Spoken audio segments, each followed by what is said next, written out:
ou le devoir de géotechnique dans l'énoncé. Des installations industrielles lourdes doivent être construites sur un site vierge en bord de mer. Les bâtiments et les machines seront fondés sur pieux. Le sol en place est constitué de 5 à 6 mètres d'argile saturée, ou égale 1800 kg par mètre cube, phi égale 5 degrés, C égale 30 kPa. 15 à 17 mètres de sable plus ou moins compact, ou égale 2000 kg par mètre cube, phi égale 31 degrés, C égale 0 kPa. Couche épaisse de sable et de gravier compact. Pour faciliter la circulation pendant la construction, on construit un remblai de sable de 2 mètres avec gamma égale 16 kN par mètre cube, surélevant ainsi le niveau du sol.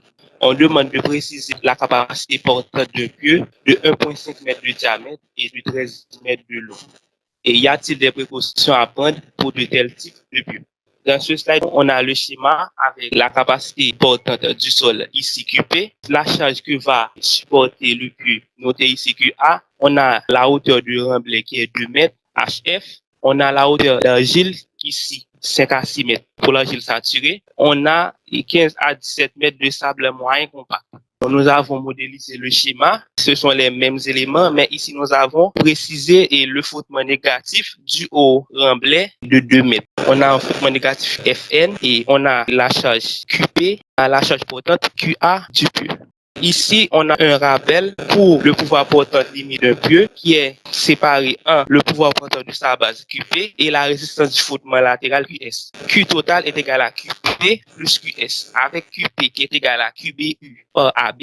AB, c'est l'air de la base et QBU, c'est la résistance unitaire à la base. QS qui est égal à QSU par AS. AS, c'est l'air de la surface latérale. QSU, c'est le frottement latéral unitaire le long du fût. QBU, c'est égal à C' par N''C plus sigma prime V0 par N star Q. N star Q est égal à Kp par epsilon 2 pi tangente phi est égal à tangente carré pi sur 4 phi prime sur 2 exponentielle de pi tangente phi. N''C est égal à NQ prime moins 1 à diviser par tangente phi.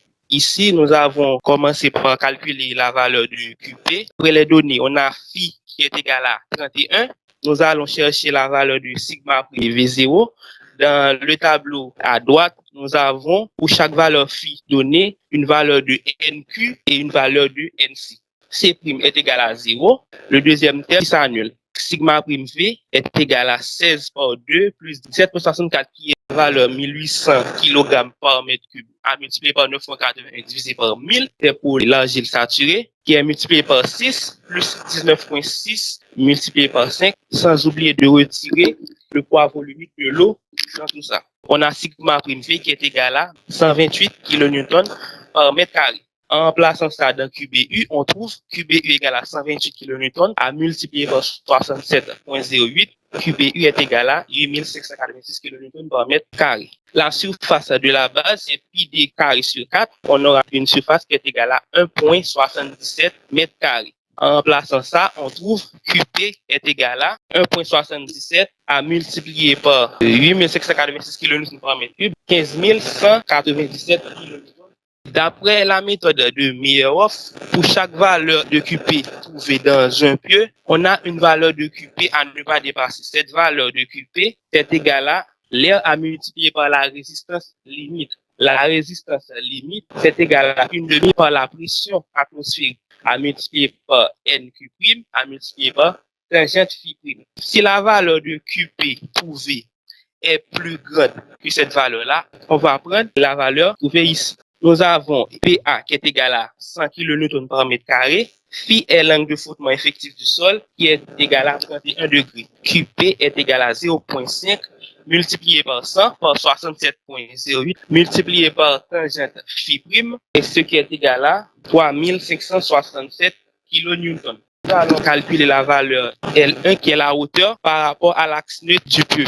Pour calculer cette hauteur, on a utilisé la formule 12.132. L1 c'est égal à L moins HF divisé par L1 par L moins HF sur 2 plus gamma prime F par HF sur gamma prime moins 2 gamma prime par HF sur gamma prime. L étant la hauteur du pieu, HF c'est la hauteur du remblai, gamma prime F c'est le poids volumique du remblai et gamma prime c'est le poids volumique de l'argile. nous allons trouver L1 qui est égal à 13 moins 12 à diviser par L1 multiplié par 13 moins 2 sur 2 plus 16 par 2 à diviser par 7,85. Le tout moins 2 par 16 par 2 divisé par 7,85. En résolvant, on trouve L1 égale à 7 mètres. On a aussi une autre formule pour trouver la hauteur critique, c'est pi sur 4 à multiplier par NQ, exposant 2 tiers. NQ, c'est égal à 67,08, pi c'est 31 degrés. En remplaçant tout ça, on trouve DC est égal à 6,2 mètres. Dans le tableau, nous allons trouver la valeur K tangente delta correspondant à chaque type de pieu, nous permettant de trouver la valeur Fn. D'après la formule, Fn est égal à C intégrale de 0 à L1 P Fn dz, ce qui se simplifie comme suit, est égal à P K prime gamma prime F HF tangente delta multiplié par L1 plus L1 carré multiplié par P par K prime par gamma prime par tangente delta prime.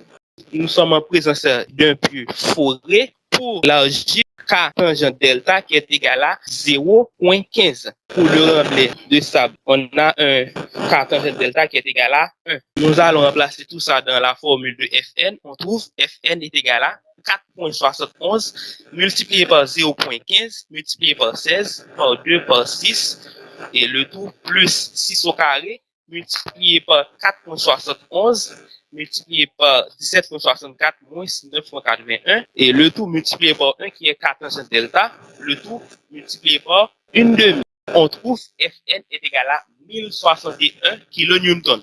Nous allons retrancher Fn dans la valeur Q totale trouvée.